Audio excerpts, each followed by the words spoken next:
Hello, everybody. Hope you guys are ready for some quantum creepin'. I'm here with my friend Claire. Claire, what do you want to tell the audience about yourself? I am a comic book critic, so I am the perfect foil for this little project. I'm also a long-time Quantum Leap super fan, so yeah, it's a meeting of titans on this one. Yeah, makes you perfectly qualified for this. For once, yeah. And you write for Women Write About Comics? I edit there. I'm one of two senior editors, and yeah, we put out criticism and reviews and commentary and the like on a regular weekly basis. Fantastic. So I'm sure this is one of the better comics that you read then. Oh, absolutely, yeah. No, I've rarely read anything that even approaches the quality of this. This was, okay, on a scale of 1 to 10, how bad was this comic?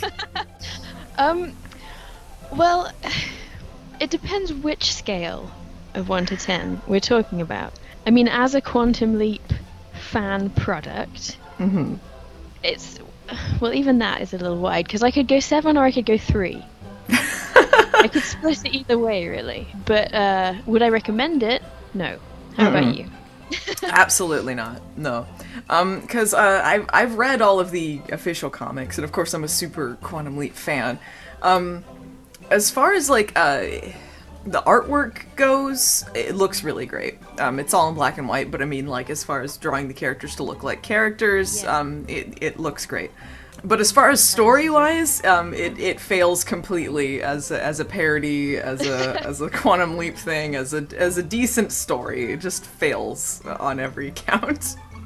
As a product of decency, it fails. It's This is one of those parodies that it depends completely on shock, disgusting humor to try and get you to laugh at it. And you know, this is a parody comic from the 90s, so I was expecting the pervy humor, because that's just what it was back then, but I was not expecting all of the racism and homophobia along with it. Yeah, it's it's funny because this is a fan product, like it's made by fans, and it seems like it's made by fans who don't get the show, because Quantum Leap is quite sure about presenting itself as effectively justice fiction.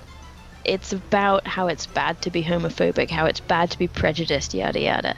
It plants itself pretty solidly on 2 feet of social justice. And it seems like that point has been totally missed.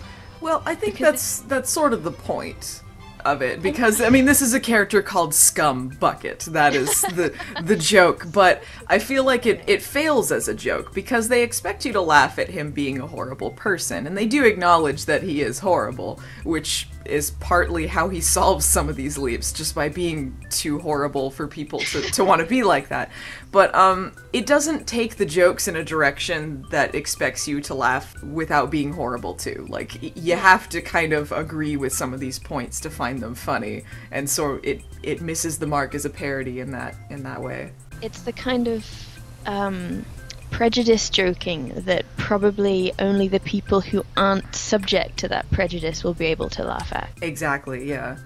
They covered some things that were covered in the comics and in the TV show, but you know, you were talking about how you were just rereading the official Quantum Leap comics. I was. You were saying that this was more successful as a comic?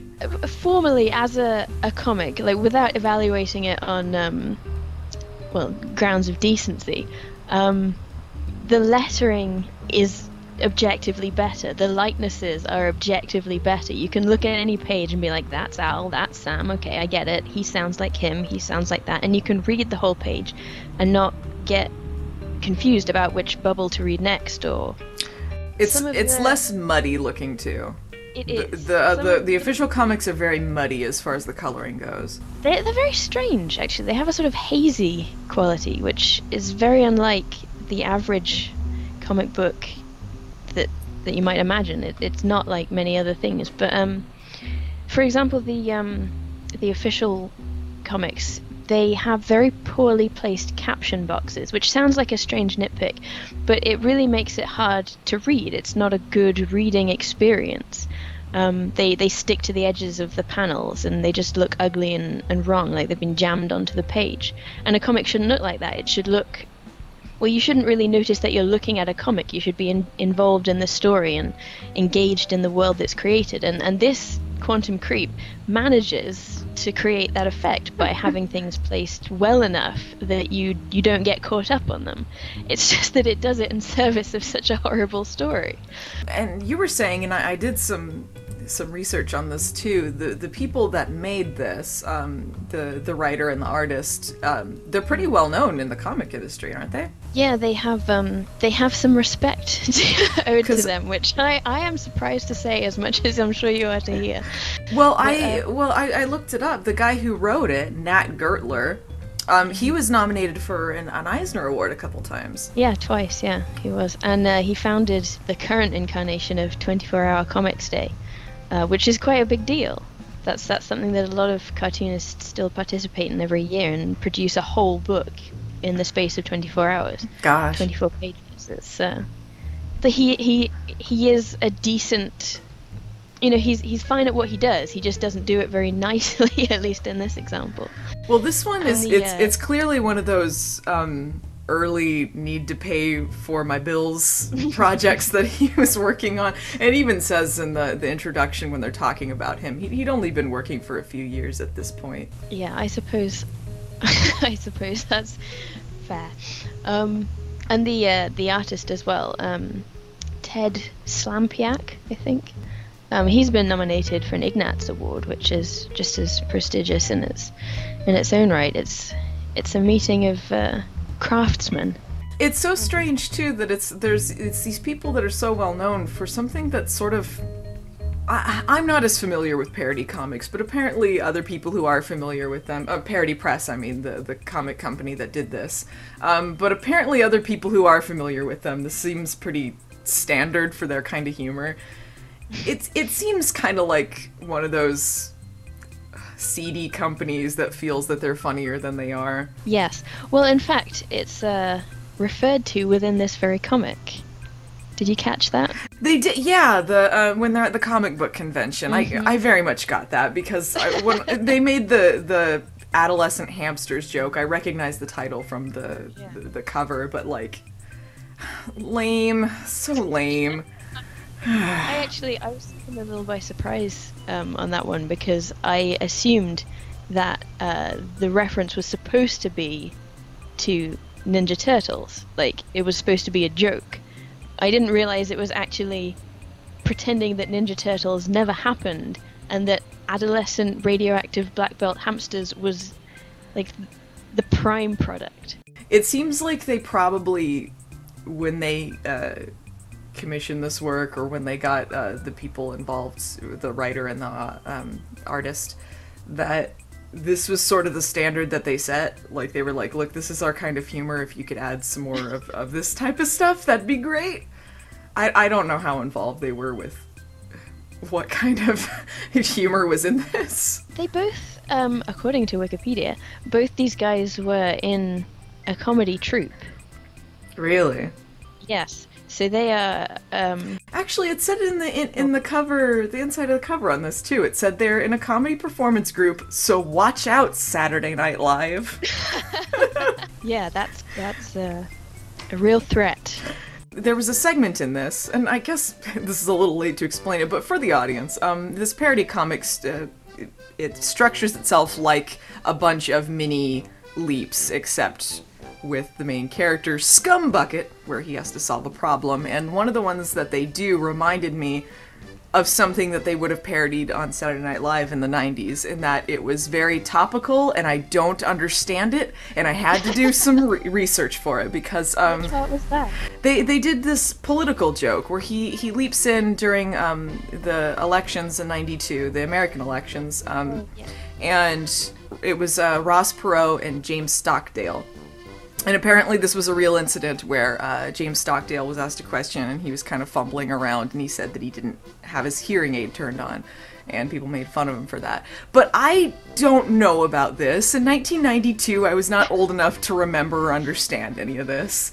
So I had to look this up, and it reminded me of a Saturday Night Live sketch, and actually they've done sketches about this back then too, because like it's one of those like I'm like this is only funny if you remember that, like it was a short moment in time. And I, being English, didn't even occur to me to look that up. I figured it was just a stupid throwaway joke. Did you even did you get that it was supposed to be a topical thing from the time? No, I thought they were just casting about for whatever. I thought that was the worst, like the weakest page in the whole thing because it seemed so completely pointless. Yeah, it was pointless. Even if you know what it is, it's pointless. Yeah. It's a solid burn. No, it really wasn't. Some of the parody elements, too, of, like, Quantum Leap itself are pretty weak sauce. They got, like... He's Scum Bucket, and he leaps because he's trying to record Charlie's Angels episodes. But Charlie's Angels never factors into it, or any of the TV thing. The way that I read the description for this, that he was trying to record old TV shows and jump through pop culture, I thought it would just be a bunch of, like, TV references from the time. But it really wasn't. There wasn't even, like, a Baywatch joke, which I really expected for the time. But, yeah, that doesn't factor into anything. And then he meets up with Al, who is Pal in this, and he's got the computer Zippy. It's just so funny. No. It's so funny. No! Look out, Saturday Night Live. They got the jokes. I mean, maybe that explains the strange section where he jumps into a television show. Oh, that was another one I had to look up, because, like, that's something that only people, like, old people from the 90s would get. Yeah. I guess they weren't old. I think the writer they said he was 27, which is my age, but it's something you would only get back then. I had to look it up. It was an old show called Clutch Cargo. It was a cartoon in the 60s, or no, late 50s, where it had really cheap, shitty animation, and they put real-life lips on it. And if you haven't seen clips of it, it's pretty horrifying.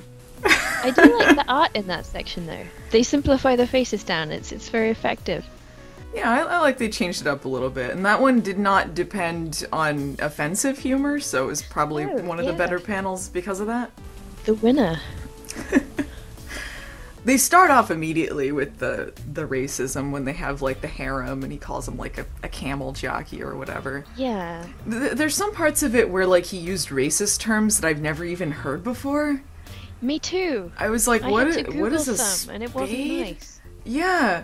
And when he leaps into the black woman and he calls her a spade, I didn't know at first if it was supposed to be racist or sexist, or if it was racist, which race it was against, because the way they drew her was not specific to any ethnicity. The drawing is not especially communicative, no.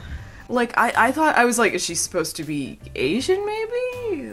That's where I started researching the guys behind this, because I wanted to make sure that it was not written by a black person. Because if it was, I could engage with the philosophy of this scene. Mm-hmm. But it's not. It's two white guys, and that's just kind of gross. Oh, it was awful. That was the worst panel by far. It's sort of tied between that and one other, but I think that segment was the worst. Just as far as, like, even if you go with the message that he's so horrible that he inspires the kid to help with civil rights or racism and things like that, you still have our main character calling them darkies and spades and stuff like that, and it's just massively offensive. Callous, hugely. And they try to, I think, lessen this by having Al call him a horrible person. Yeah. I think that probably if we were to track these men down and ask them what they were playing at, they would suggest that they were making a point and that it wasn't bad because they were trying to make a point. I would assume that it was the sort of... I mean, comic books in the late 80s, well, throughout the 80s and the early 90s, they kind of went heavy on that white guy doing civil rights speeches in the mouths of minority characters thing.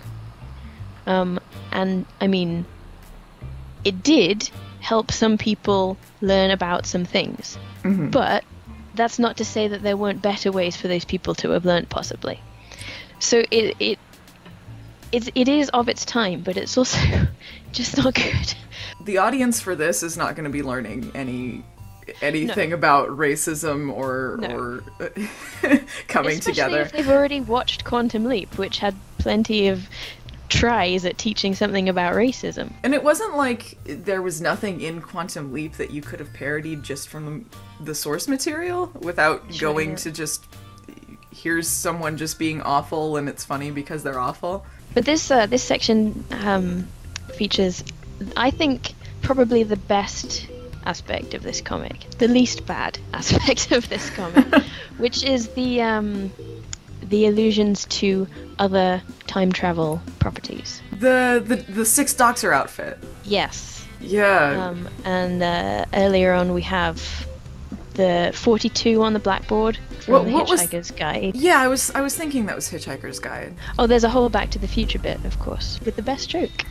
Well, that's by far the best part of it, I think, is the Back to the Future parody stuff. And I agree, like, I loved that Al was constantly in outfits or things that would reference other time travel things. So you got to see him wearing, like, Doctor Who, the Sixth Doctor outfit, or dressed up like Doc Brown in Back to the Future. And that was fun. And his character was the best character because he was closest to the actual source material. It's just like he was just Al. Yeah. And even Doc Brown's outfit isn't that outlandish for him, really. Yeah, most of them fit pretty well. Sometimes, like, before I got they were doing that, some of the earlier panels, I was like, I don't know, the bow tie doesn't, I don't know if Al would wear a bow tie like that. I don't know, he's, seems a little too formal here. Yeah, and I don't know if maybe some of the other ones were references to other things that I didn't quite get, but... Yeah, I wondered that too. But the structuring's very weird, in that the Back to the Future parody takes up about half of this comic. Yeah, I have a feeling that was the first idea they had. Yeah, definitely. Like the best idea they had, and then they just sort of filled it out with the rest. You know, if this had just been like a legit Quantum Leap Back to the Future crossover, it'd be pretty sweet. Yeah, it would. They fit together so well. Yeah, they both have experience in traveling within their own histories. So to mix it up even further, that could be really, really fun. But not in the way that this comic does it. Well, a lot of it, the Back to the Future stuff, is just straight up Back to the Future, except if it was asshole Sam Beckett instead of Marty McFly. Some of the jokes, like, I don't know, they're just, it's lame. It's lame. The likeness drawing again, though, is really good here. It really does look like George McFly, or whatever they call him. Yeah, George Bucket. Something. I think it was George Bucket. Yeah, some of the jokes that they did were repeats of jokes from Quantum Leap, and I don't think they realized. It's probably because it was like low-hanging fruit anyway. But like his mom is Norma Bates. Yeah. Which was a character in Quantum Leap. They had a character named Norma Bates. That confused me as a reference in this comic because I don't really see why it's a reference. Like, why? Well, she's not even, like, a crazy character, so it doesn't... Right. It's just a reference to be a reference. She calls him... Incest in Psycho, is there? Well, Psycho, he's got, like, the weird mommy issues that could be construed as somewhat romantic, I suppose. That's what they were I guess that's what they were going with. Yeah, it's not one of the main points of Psycho, I don't think, the incestuous thing, but... They did the Fruit of the Loom joke. Yeah. Instead of the Calvin Klein thing, just so they could make another gay joke. Yeah, who could pass up the opportunity? To call it, she calls him Fruto the Loom. The second most offensive thing in this comic, outside of the really racist one, was they do this twice where he leaps into a female impersonator. Yeah. And they do the transphobic jokes. Yeah. Where he's got to like hit on this guy to make him not be unfaithful. There's just no excuse for some of these jokes. That's the cover. That's the cover of this. That's what they chose to represent the whole thing with. If I'd have been in charge, I'd have said, forget that from the cover, use Sebastian the Crab. Because that was pretty the only funny. part in this comic where I had a really good time. I laughed out loud at this. And I can't believe it's true, but it is. Well, it's so funny because most of the humor is like adult-oriented humor. Yes. But then they have this lame Little Mermaid joke. They do the hey, it's your cousin so-and-so, the new sound you're looking for, listen to this. But it's Sebastian the Crab's cousin. Crab Calloway. Crab Calloway. Ugh, the Cab Calloway jokes. Good stuff. This is what we wanted. Yeah. Culture jokes, not penis fun. It's so lame, but it's good. And you know, that's a joke I feel like Scott Bakula would actually laugh at, because it's a very dad humor kind of joke, yeah. And I feel like that's within his humor range. And it's actually very well integrated into the scene. Like that's the most sort of comedy troupish joke. Yeah. Because it's set up so long term. You have the fish under the sea dance, which is the Back to the Future joke reference. Mm-hmm. And so that's just going on in the background. You know, you've got to go to the dance because that's what Marty McFly does. You're there, it's in the background. He's got to convince George to kiss his mother, not George's mother. So what has he got to do? He's got to kiss the girl. It's perfect. It meshes beautifully. There's layers, there's a setup. Exactly. Yeah. It has a whole motif to it. Other than just say bad word, laugh. Or even, as we get to on the very next page, kissing your mother laughs. Oh my god. Okay, I have to admit I did laugh at this part. You didn't. I did. Well, because it's awful. It's completely awful, but like just the setup until the end. It made me laugh. Like he scumbucket. He decides they do the setup where he's like, all right, you're gonna come. I'm gonna hit on my mom, and then you're gonna come in and you're gonna punch me out, and then you're gonna get together. Except he just backstabs him and kicks his dad out and makes out with his mom. Because he's like his lipstick smeared mouth is. Yeah. It's beautiful. He's like, I'm gonna get with my mom. You're not good enough for my mom. She's really hot. And then he just writes himself out of existence. Yeah, I guess that one has kind of a long-term payoff as well. Yeah. Joke movie. Well, that one has a comeuppance too. The other ones didn't have a comeuppance. There were rewards, in fact, for him being awful. And this one, you know, like that was the perfect ending, I felt. Redeem themselves at the last minute. I did like how happy Al was that he wrote himself out of existence too. Oh well. Well, he's not his problem anymore. Yeah. He can get on with his life and move on. In Quantum Creep canon, I mean, who is Pal to him? I mean, because there's not like a project in this one. Like, so how is he projected into his mind? Who is he? Is he his friend? Do they work together? Well, that is a very good question. They don't set up this Quantum Creep mythos very much. They don't. Okay, we got to track these guys down and ask them. Yeah, we'd be like, hey. It's a matter of canon. There's some rich lore behind this. Can you tell us? The Quantum Creep wiki needs to be filled in. Where's issue number 2? They did say issue number 1 on the front. Yeah, come on, deliver. We need this. I don't know why they promised a sequel when they end it with him writing himself out of existence. Good question. Yeah, I feel like they probably knew that there was gonna be no Quantum Creep issue 2. Oh no, I'm sure they had something spectacular up their sleeve. Something really smart, really clever, really good. Yeah, I have faith. This was kind of late in the game for a Quantum Leap parody. Because this was 93, so that would have been during the last season, or maybe after? Well, you say that, but here we are in 2017, talking about Quantum Leap. Ah, Quantum Leap's timeless! Exactly. It's so timely that it's timeless. Like this comic, just the humor held up so well. Timeless. How much did this cost you?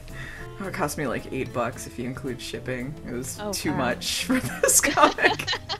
This was labeled mistakenly on eBay, by the way. I had no idea this existed. It was labeled as just Quantum Leap #1. It was the first official comic, and I was like, that's a cover I haven't seen. Wait a minute. Quantum Creep, what? Instant buy. Was it mistaken or was it fate? Ooh, it could have been meant to be. See, imagine if I was really looking for the first issue and I just ordered it blindly, didn't look at the picture. Like, how much of a letdown would that be?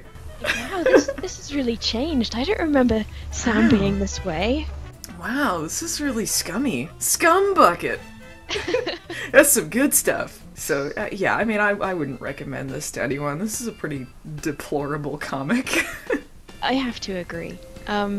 It's got some okay time travel in jokes, if that's your speed. But if that is your speed, then I would recommend a different comic. I would recommend the comic Timeshare, which I just read today, which has a similar stock and trade of take all the time travel stuff, Terminator, Back to the Future, etc., and squish it all together with some really funny cock jokes. Do they have Quantum Leap references in it? You know what? No. Quantum Creep's clearly the better one. Yeah, well, it staked its claim, you see. I guess they just thought, this was so good, we can't even compete. But yeah, that sounds good. Timeshare? Yeah, by Patrick Keller and Dan McDade. Awesome. Well, I think we pretty much covered the gamut of everything that Quantum Creep had to offer. So much it gave us. And I, for one, am grateful. Where can the audience find you or your work? They can find me at womenwriteaboutcomics.com, or they can find me on Twitter at IllusClaire, which is ILLUSCLAIRE. Well, go check that out, guys. Keep on creeping.